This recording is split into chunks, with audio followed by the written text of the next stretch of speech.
Hi and good afternoon. My name is Nico Heller, and this is Reboot 2030, the Democracies Schools YouTube channel. We started Reboot 2030 about 6 months ago with the intention and the ambition to start a sort of a longer-term dialogue with change makers, innovators, thinkers, activists, transformational leaders, people who want to try to turn the sort of the global crises that we're experiencing at so many levels at the moment round for the benefit of a better world.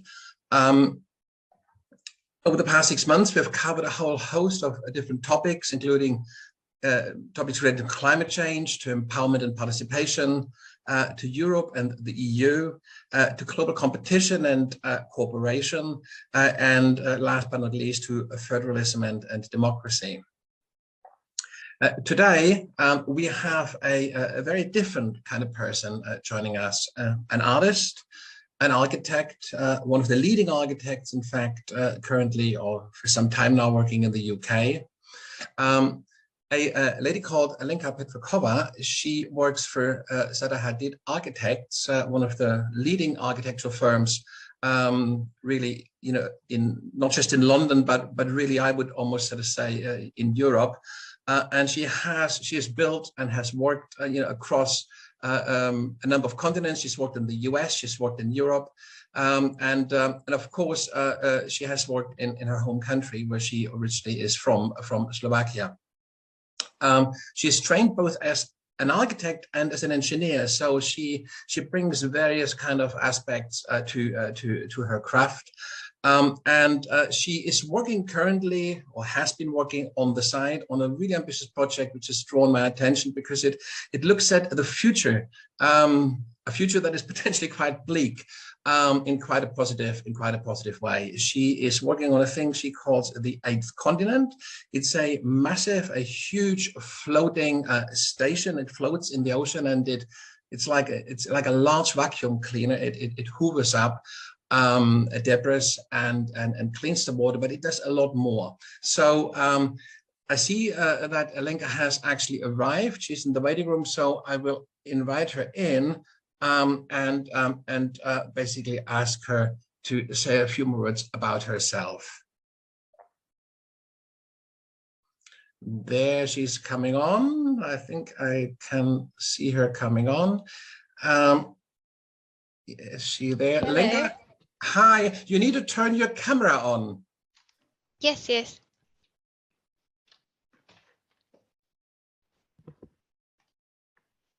There hello. you are. Hi. Hi, hello. Well, thank you very much for making time in your busy schedule to talk to me about the 8th continent. Let me tell you a little bit first about the format of Reboot 2030.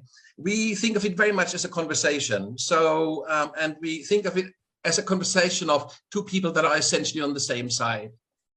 So, you know, you don't have to expect any assassinations or any sniping from the sidelines. This is really about trying to understand where you're coming from and what this ambitious project, the 8th continent, is all about.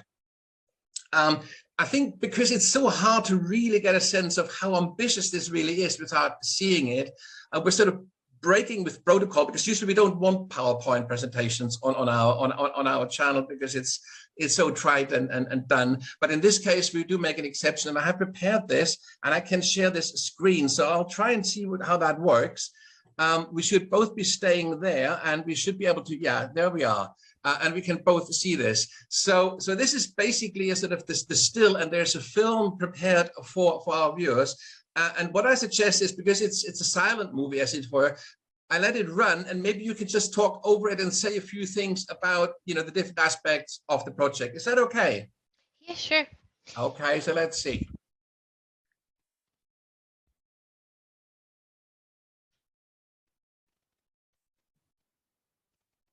Great. So thank you very much for having me. And I will introduce to you and you know, to all of the viewers, the project, the 8th continent. And I'm very happy you could have break the protocol and show the movie, because as a design project is, very important to show the actual design and the 3D of it. So now we are looking at the outside of the 8th continent, what is a floating station that it's aiming to clean the ocean and prepare and offer an interdisciplinary platform for research of the oceans and for education about what impact we as humans have on the ocean. The problem and the problem that the station is focusing on is the plastic waste and in general the waste in the oceans because they are really heavily polluted, and we don't really realize the extent of the pollution because the oceans are so far away from us, and this was a problem for so many years that we couldn't have seen the problem that is in the ocean. But now, thanks to the satellites and the research, we can know a bit more. So the station is having these extended arms with which the station is collecting and navigating the trash from the ocean, from the surface, and it is bringing it towards the center of the station where the water is sucked in and the water is purified and cleared, and either it is returned to the ocean or it is further used for supporting different processes on board. The station as a unique hub that it's for researchers is as well using this water for the processes, as I said, to actually be able to support the research community. So on the station, we don't have only the barrier that is navigating the water and the waste from the water to the collector, but we have as well water tanks in which we can as well, grow algae, we can fish farm, or we can desalinate the water and use the water for planting, for hydroponic planting in the greenhouses. And with this, we use the clean water to really prepare and harvest nutrition for the crew. So the last part that we now see in the blue is actually the part for people, for the crew to live on board, and it is a part where they can where a crew up to 50 members can live and can support this can support the station as well technically wise, but can as well support through the research, the knowledge about the oceans, the pollution that is in it, how we affect them, but at the same time study how they are cleaned through the process of the cleaning water of the station. Now we are looking at one of the greenhouses. We can see the hydroponic plants and the walls with the hydroponic plants and a little part of the water tank at the bottom. And the station, there was one diagram that we a little bit skipped, but the station is not supposed to on its own clean the entire ocean. It is quite small in size. It is 100 meters what we see on the screen in the width, and it's 40 meters above the water surface and 60 meters under. So when we are looking at the waste, it's currently only in, for example, the Great Pacific Garbage Patch, which should be, the sizes of few times France. I'm from Slovakia, so I compare it to 28 times Slovakia. So this tiny station would not be able to kind of collect all of the waste on its own. So the idea was that it would exist in clusters of stations where the one would be, carrying all of the back of house and all of the support facilities for the crew, and then the rest of them would be really just for collecting the waste, recycling it on board, and with that as well we would create a lesser impact on the water. So this is somehow the big idea, it's a very large project which is combining a lot of different technologies as well. When we are talking about cleaning the water, when we are talking about desalination, the hydroponics, but as well the station should be really a self-sustainable station on the ocean. So it is with the barrier which is navigating the water, is as well collecting the energy from the waves, because there are hydraulic joints between the parts of the barrier. It's collecting a solar energy thanks to integrated solar panels in the greenhouses. Now we have beautiful solar panels. Those are not like, you know, the sheets that maybe you know on all of the houses in Europe, but they can be really integrated into the glass, and they can still allow the sun to go through. There can be as well a secondary use of wind turbines to gain energy, and as I was talking about the hydroponic cultivation, as well halophilic plants, those like actually salty water, can be harvested on the plant to create a biofuel. So the station is really trying, you know, to kind of connect all of these large topics. Those are not so it's not just only about the cleaning, the separation of the waste, and this recycling, but it's about as well studying how we can you know, look at the problem of the dirty water, the problem maybe of how as well we as a humanity have to look more towards the water, as well as we can inhabit it and create these self-sustainable stations on it. So it's interesting challenge, I would say. Just this is really it's amazing. I'm totally about over by it. The one thing that is constantly in the back of my mind, I think, God, that must be expensive. I mean, this is all very custom made. It's kind of it's the latest sort of computer aided design panels. Surely this must cost, you know, like a lot. I mean, what is the kind of, you're thinking on the cost side of this? I don't like to talk about the cost, you know, because you cannot give a price tag on the sustainable part of it, that we will clean the ocean. But somehow, like in the big numbers, I would say. I come from you know, a building industry. I'm an architect, and I work most of the time on skyscrapers. And you know, a skyscraper of 250-meter height will be of a comparable cost to so, or it might be a bit more expensive. It depends on you know, how well really I would be able with the engineers to develop the structure that can float, like what are the problems with that. But when we are comparing it to similar boats of these sizes, you know, there are many boats, those are even bigger. Those are right now on the water, or we are comparing it to currently to the skyscrapers. It is not a cost that would be radically different. How many people would be permanently stationed on this station? I was thinking about you know, 50 members crew, because it should not be a station for vacation. I get often this thing like, yeah, that would be really good, you know, as a business model. So you can offer it for people to have vacation and they can make money.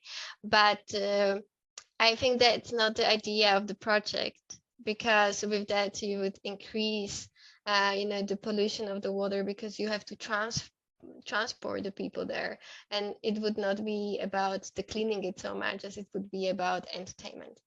So that's why the 50 member crew, it's not big, but it is, you know, kind of sustainable as well, considering how much water we need to clean, we need to desalinate, how much plant we can grow, what is the size of the water tank. So as well that the station can really sustain them nutrition wise on its own without, you know, bringing extensive amounts from the shore. So 50 members. So if you're sort of saying that for this to be really as effective as you would like it to be, you would see a cluster of these cleaners, I call them, or whatever, of these kind of floating stations. But of course, not all of them would have the kind of the quarters, the living quarters, and the other aspects. So the others would be pared down, but they still would have the cleaning functionality. But exactly. Would you have to increase the number of people working on the station if you increase the number of the size of the cluster? I don't think so. I think, you know, anyway, it would be more technology driven. So it would be more like smart technologies and AI and robotics and all of these. And anyway, the filtration of the water as well. The filtration plants we know from the world, it's not heavily operated by humans. It's a lot of industry equipment. And So there's an education center, you were saying, or could be an education center yes. there as well. Would that be mainly to broadcast from there, or would you invite students onto the station to be educated on the station? I would like to invite the students. So this would be part of the crew that it's kind of changing. So what I was thinking is maybe 2-3 weeks,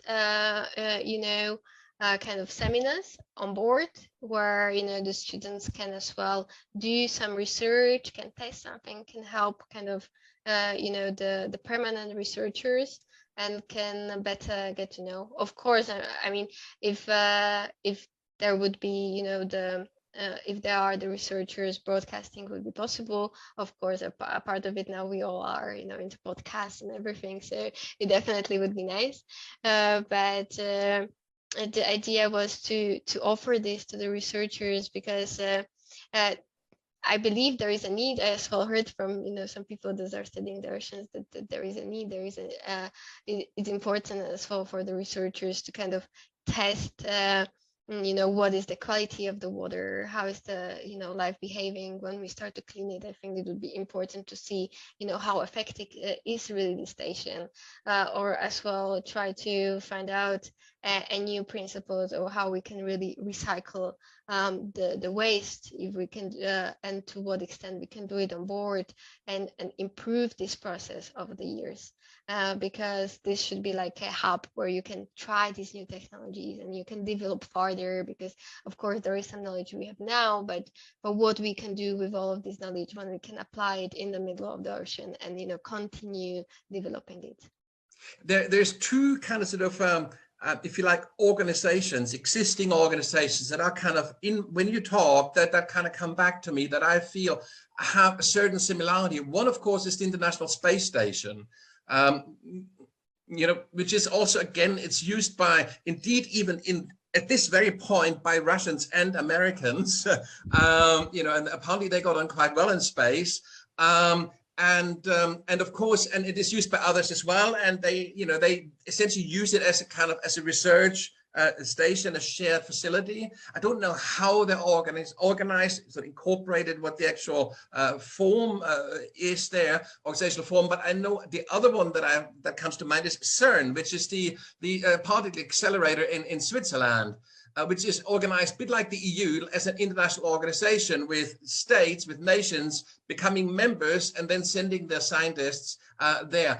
Have you any thoughts about how you would incorporate this, how this could work? Would this be a public sector or a private sector initiative? Would this be like many governments, like an international organization, or would this be led by a single government or a nation? What is your thoughts on that? To me, it was more meant like something open, like a platform where private companies could come, researchers from universities, or a state-driven organization could come, because it would be a unique platform. So I don't think it should be just for one entity, but I think this would be also more driven by when I will be enough happy to get the investments. So this would as well depend on what is then the model of the investors. But I would imagine it to be more broadened. It's really an amazing project. I mean, and I have a sort of a bit of a split personality, that in part of my life I'm also involved in the arts, and in another part I'm involved in democracy and business related initiatives.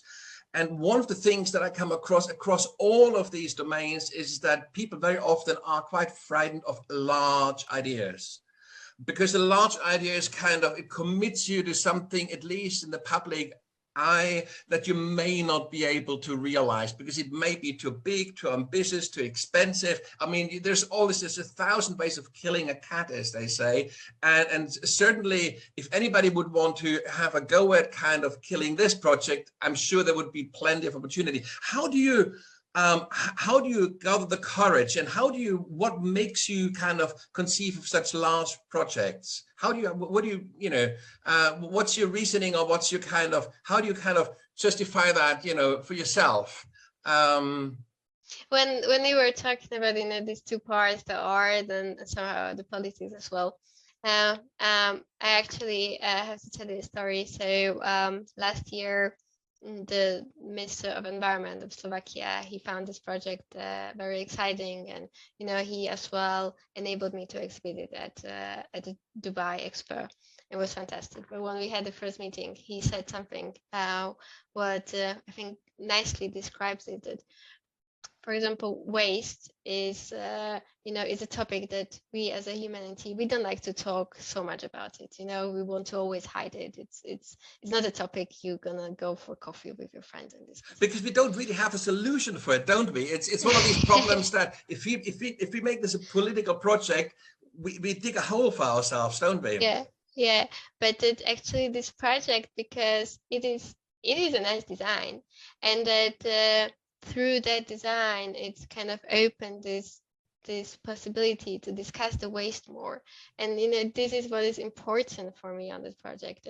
And I think what is important in architecture, maybe we as architects, we don't use it so often, is that we have the possibility to bring in the maybe sometimes crazy, maybe sometimes large projects. Those might not become a reality, but we can bring them to the public, and we can start with them these larger discussions that can create a change. And maybe I will never build it. I don't know. I really can't say. It is a possibility, quite a large one, but the project opened up the discussion. It was discussed all around the world, and I am very excited about it, and I'm excited that it had this kind of impact on people. I'm excited that kids from schools are sending me their projects about this station, and how are they implementing more recycling into their everyday life. And this is the educational part of the project that kind of took on before the project is built, and I think that it's very exciting. It's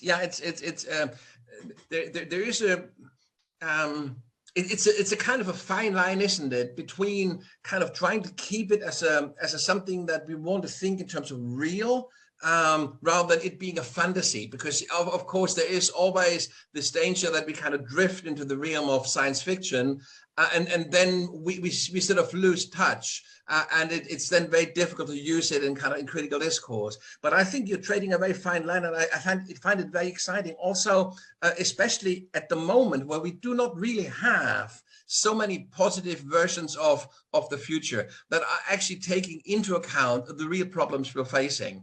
They all tend to be quite dystopian. I mean, wherever we look, and so, I mean, it's interesting. I mean, you say you are mainly in high rise. Of course, high rise, a lot of people would sort of say it's not the most environmentally friendly building solution.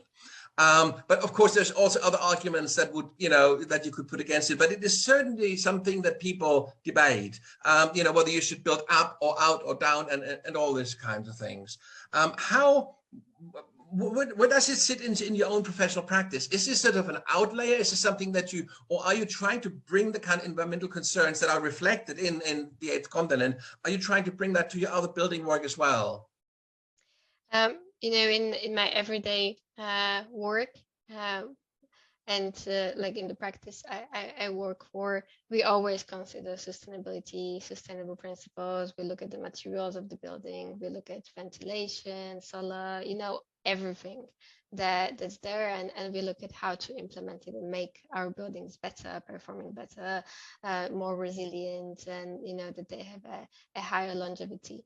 And it is important, definitely, at this day and age. it is important for every architect. And but do you think, let me rephrase it. Do you think we are sort of getting to a point where, if you like, let me call it, for the lack of a better word, green architecture, would provide an architect with a competitive edge, or are we still at a point where it's a sort of a secondary consideration, where square footage and yield and these kinds of traditional measures are still very much in the forefront? What is your sort of sense there? Where are we moving? Where's architecture moving at the moment? I think it is at the forefront. The sustainability is really important. And as well right now, we as architects, we have a lot of certificates that, we need to achieve, and the clients are pushing us to achieve. And these are all like the green certificates for the buildings. And that is as well about like the materiality, the management of the building, the maintenance, and so on and so forth. And it is really important. And it's the same important as for architects, that for the clients, that they can see that, how is their building performing in the years. And there is a big difference, I think, as well, in the understanding what we might have understood 10, 20 years before. What is a green building? What is, sustainable building? It doesn't mean that it has to be kind of a return to very basic design solutions. Today it is about, understanding better the shapes, understanding better the performance of the building, going towards the new materials. And it is very exciting, and it's definitely the forefront. If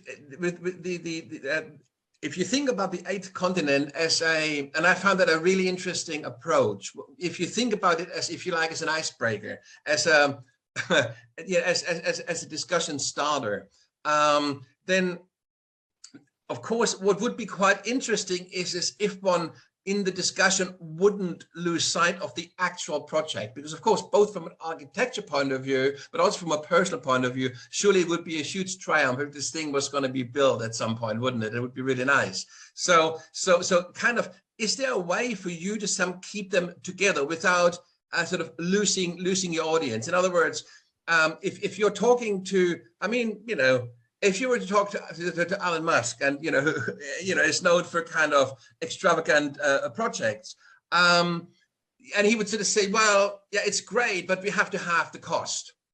Just as an example, yeah. Would this be for you a deal breaker, because you would have to then really rethink the concept, or would you be happy to engage in this kind of discourse?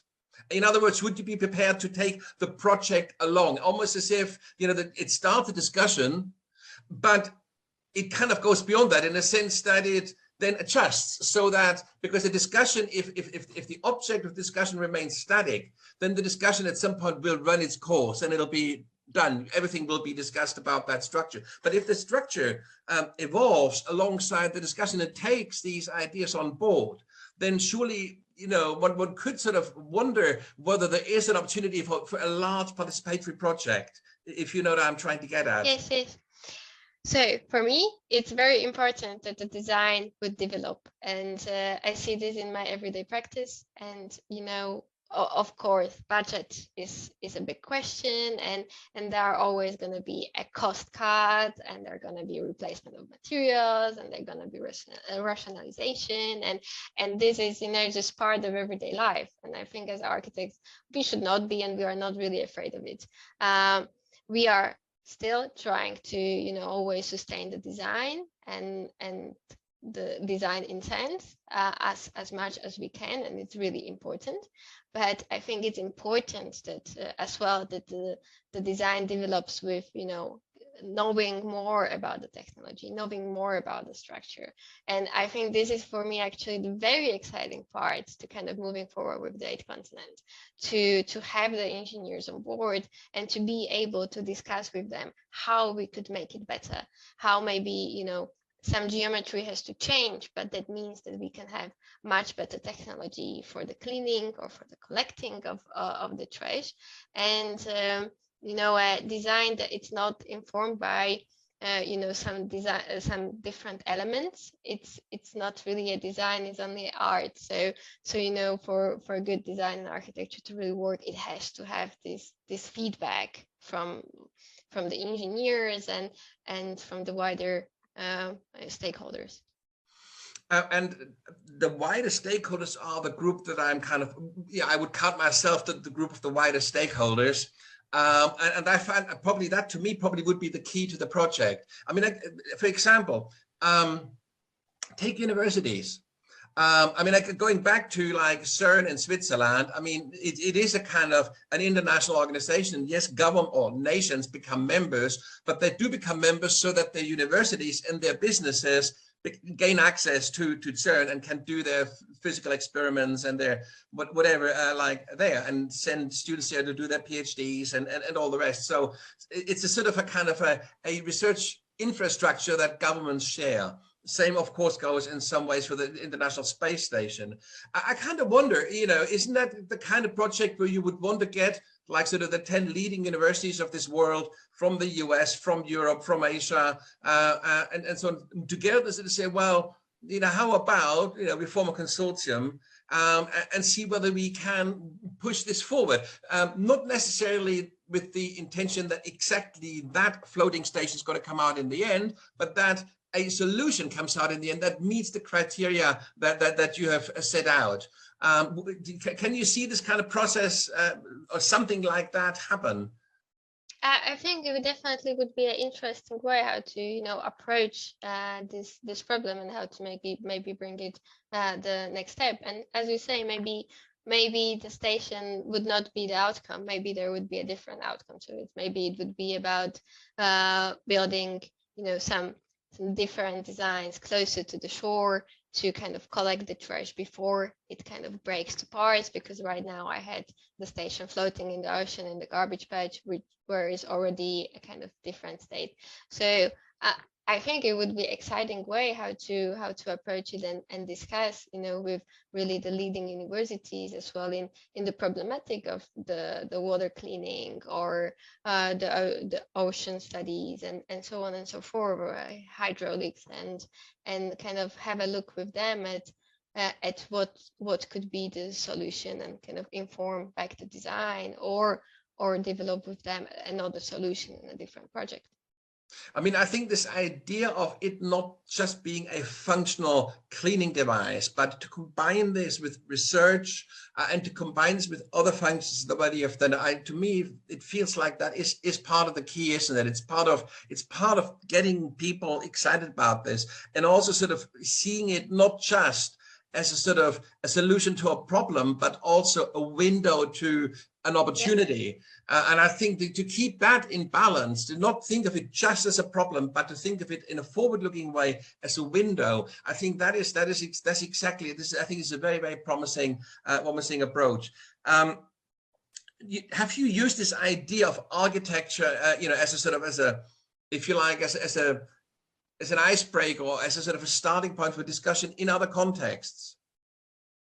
I had another project which I would say had a twist like this, but there was a project which was looking at the Antarctica, and it was actually about creating a bioprospecting station in Antarctica, because there the problem was that, as the globe is getting warmer, actually the stations, those are for our seeds in, I think it's Norway, I don't remember now, but they are having a problems to keep them enough cool down, because they need to use a lot of energy to do it now, as the global warming. So when I was looking at the bioprospecting station in Antarctica, it was about bringing on one hand the seed bank to Antarctica, because it is still the coldest point, but it's as well, there are starting to be researches in Antarctica because of as well ice melting there. There are becoming new seeds, viruses that we didn't know before. So bioprospecting is interesting for the location. But again, it's a large project, and it's a controversial topic, because Antarctica is as well part of the globe that we don't really want to touch or disturb. And but my approach was not to really disturb it. It was kind of bring there the seeds that we need to protect, because we may still need them, and they're very important for us. So it was somehow like to to protect them in the land where it's already protected. But as it might not be as well such a immediate problem, let's say now, the waste is a bigger of issue, and it's an issue that it's still kind of closer to us and we see now more immediately. And I think that's as well part of it why the project, the 8th continent, kind of took on a bigger dominance. Is there some kind of any social structure? I don't want to say an organization, but are there people out there that have offered help? Is there kind of a support group? Are there kind of like, say, engineers that have kind of just contributed some time to kind of solve problems? Do you have sort of a community surrounding this project? And is there any kind of ongoing kind of dialogue within that community? Is this, or how do you, what's the status of the project at the moment? So I started to discuss with few of the companies, and I had this really large, great opportunity at the Dubai Expo to, meet with few of them. Those are, dominant in the water cleaning and purifying, and this is very important for the station. So there are some discussions. There are discussions with universities. Those are as well, engaged with engineering, so to see how their students could be engaged within this project, and how we can start with some smaller tasks to address these different issues. So I think the support group is starting to form. It's forming, and it is interesting to see, and hopefully it will be able to develop farther and farther over the next year. I mean, you have plenty of experience with large scale projects, and I guess you develop a sort of a sixth sense of how when kind of the slow movement turns into standstill. How would you describe the project at the moment? I mean, what's your sort of like your perfect timeline? I mean, of course, it's something. I'm not trying to nail you down to anything, but just to get a sense of how far away we are from seeing something form. With like say a skyscraper, you would be talking anything 5 to 20 years, wouldn't you? I mean, it could be a long time before a large building or an airport or whatever. I mean, they can take, the airport in Berlin took, forever to build. So what kind of, like on your own private timeline, how do you see this? I mean, in a perfect ideal world, how do you see this develop? Would this be done by 2030, by 2040, by 2050? Where do you see this go? It's a good question. And, as you say, the projects, like architecture projects, they have a very different timelines, from 5 years to 20 and so on. But as well, when, what I'm used to from my experiences on the skyscrapers, let's say just the project development would be around 5 years, and then it's starting the construction period. And this is somehow what I would expect on this. I think 5 years to be somehow the timeline to have the project developed, to be able to have this discussion about the technologies, to have the first prototypes run, to really go on the water and build something smaller scale and develop the materials. I think the 5 years is the minimum. And then we would start about the construction. So I mean, a lot of people talk about this window we have with climate change, actually a lot of things. People sort of say similar things about the European Union as well, funnily enough, like in terms of reform and all the rest. We seem to have at a point of, radical or fundamental change in so many areas. And there's a sort of kind of sense that we have a sort of a 10-year window, well, between now and 2030, 35. I mean, that kind of where we have to meet certain climate targets, where certain reforms in Europe have to happen, where we have to get a handle on proliferation of, weapons of mass destruction. There's so many issues where we sort of feel there's a sort of a window. If we don't basically get things under control within that time frame, then they could really derail. from what you're saying, and I think plastics is a similar kind of, it falls into a very similar time frame, really. So from what you're saying is we're not too late for this. So we're on this timeline. So given a sort of a sense of urgency and given this kind of awareness that these things now need to happen, it seems to me that if the right people get on board and if, capable people coordinate this, that this may well happen within a 10-year time frame. I think so. I think it's possible, as you say, but there is one another aspect which is kind of a bit more political. That I think we have to as well engage to this station be really as successful, as it should be in cleaning the ocean, and that the waste management all around the globe has to change. Because if we just create these stations and we have them out in the ocean and they, gather the debris, but if we don't stop bringing the debris to the oceans, there is no chance for them to just clean it. There has to be the stop, and this stop has to be political. So there is, there has to be these two steps. On one, we have to clean the water, but we have as well to kind of change the mentality already. Yes, at the point when we started cleaning the water, but the better would be before we do it. So we kind of really manage to not have this enormous amount of waste coming to the water. But the beauty about your project, of course, is that it addresses both of those dynamics, isn't it? It helps us to shape our thinking about the future and to think in terms of the changes that we need to make possible in our lifestyles and our way of looking at the world and the way we sort of exploit the world, our sort of extractive kind of mentality on the one hand, and on the other hand, we have to clean up our mess. And in a way, this project beautifully deals with those two aspects. Why should I change my way of being when the future is just hell? So if we cannot have a positive, like a desirable, a sort of aspirational vision of the future, then obviously change is going to be much more difficult. And of course, the station itself also provides, if you like, a platform where some of this debate, certainly could crystallize. I mean, obviously, it needs to be much wider than just focused on this particular project. But this project would be one of those sort of lighthouses, that would emanate, the kind of the sort of the attitudes and the kind of the awareness that we need to move through this period of change.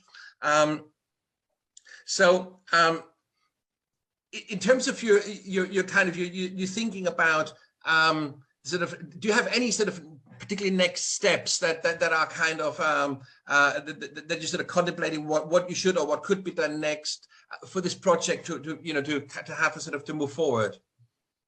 Are there any kind of specific steps that you are planning or that you would like to see happen?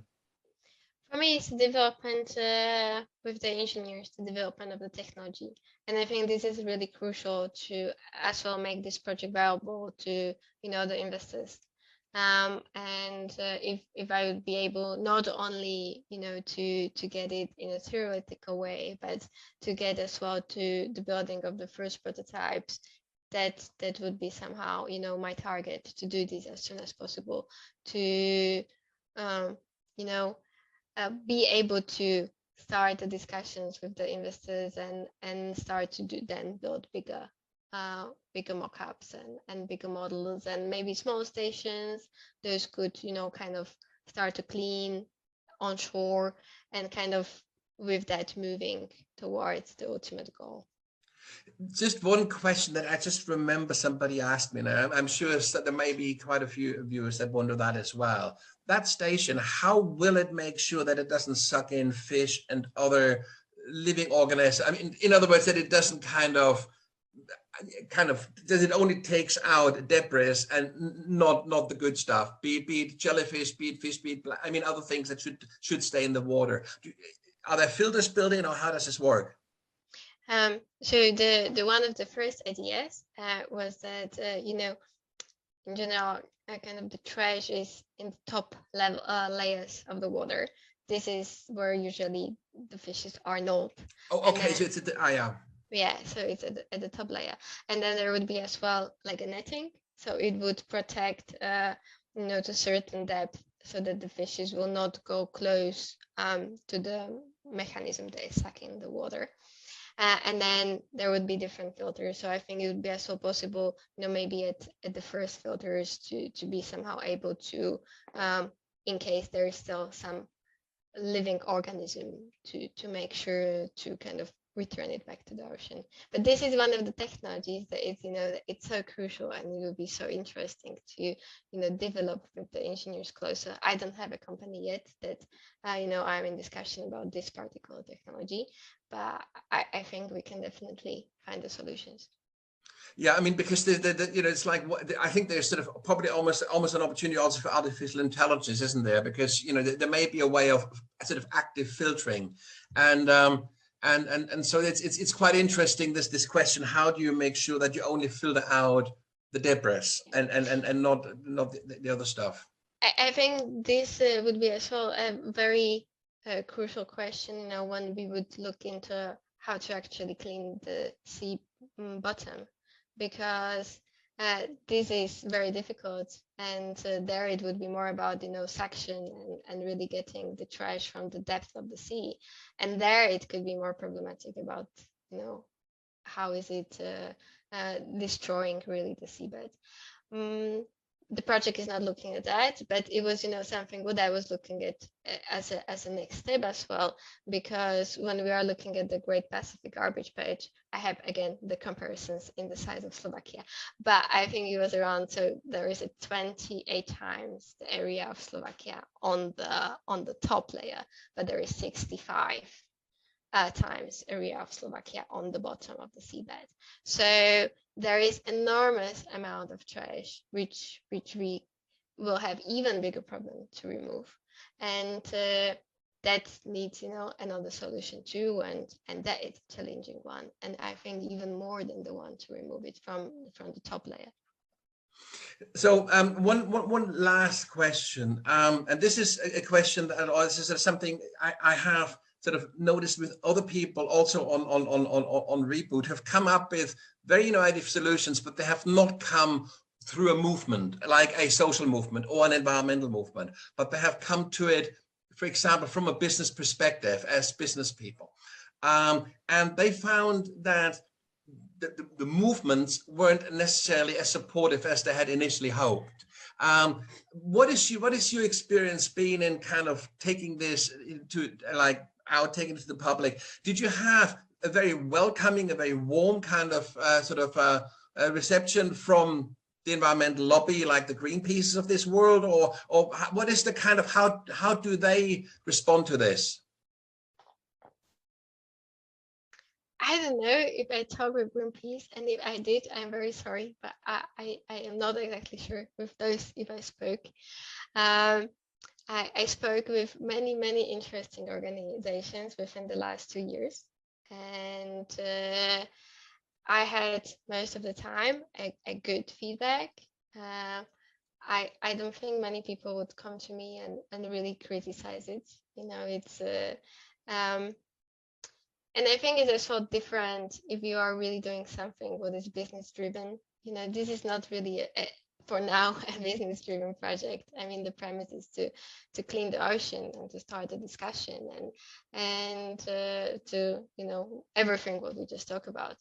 And so maybe that's why the society. But do you have, I mean, for example, I mean, surely this could be quite a sort of a stepping stone project, and it could, as not just start the discussion, but be an active first step to do something about a very concrete problem. Have you had offers of support, be it on the fundraising side, being on the marketing side, be it on the kind of awareness building side, from WWF, from any of the big global environmental sort of charities? Has there been any response, like say from the environmental agency at the UN, and there's other kind of environmental organizations who essentially would be in the same business, if you like? Have there been kind of helpful, I mean, yeah, people, it is a really exciting project, but did their kind of response go beyond that? So they said, well, let us help you, or in any way, or what's the relationship there?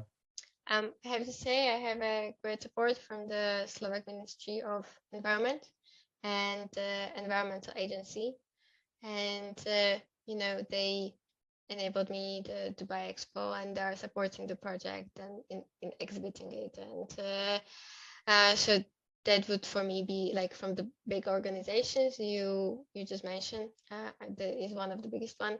I'm as well the Ocean Advocate, what is part of the European Union program. So I have a support there, and it's more like a youth forum where many of the projects that are, kind of concerned about the quality of water and cleaning the water. And for now, it is at this stage. So I hope, by the time there would be someone from the organization you met, or you mentioned, and maybe they would be interested in the project. There's one organization that also I think it kind of keep going on one individual and organization that I wonder, and that's Charles Schwab, the World Economic Forum, because that of course would be a platform where this project would sit quite comfortably. Have you had any contact with the World Economic Forum about this? Maybe to present it there next February or something, or maybe to get some support. When you mentioned the World Economic Forum, actually from the informal World Economic Forum, I received the Peace Prize for this project. What was a beautiful award, and nice. I really appreciate it. So yeah, there are various supports from organizations. Excellent. Well, this is amazing. If any architecture student or young architect is inspired by this and wants to come up with their own scheme, what would be your word of advice to them? With their own scheme for their own kind of structure or their own kind of architectural project to, if you like, get a discussion started on that scale, like a large, ambitious project like yours. Yeah, so I think the important thing is, how you position it within the real world, and to look as well at the technologies and how it can, be comparable to what we know already now. And this is as well interesting about the 8th continent, because we have right now hydroponic cultivation. We have right now ways how to purify water and how to desalinate it, and how to do, everything what I just mentioned, the hydraulic joints for collecting the wave energy, the solar panels integrated into the glass. All of the elements I integrated to a certain extent are out there. They would need, some changes to kind of fit to this special case study, but it is not just something out of the blue that it's not relatable to. So I think that it's important for, the students of architecture to start to, when they start to develop their project, to look at what is out there and try to position the project within the real world. Excellent. Excellent. Well, thank you very much. This has been a really interesting conversation. And I can really only hope that this project is going to move forward, that we hear loads about it in the years to come. If people want to know more about it, your website is lenkapetrakova.com, isn't it? Yes. So they can go there, they can find information there. Are there any other information sources that you think people should have an eye on? Actually, I've did my Instagram quite often. I don't know if there's a reliable source of information. Okay. But I have Instagram where I post a lot about the exhibitions of these projects and, the publication of the projects or any development with that.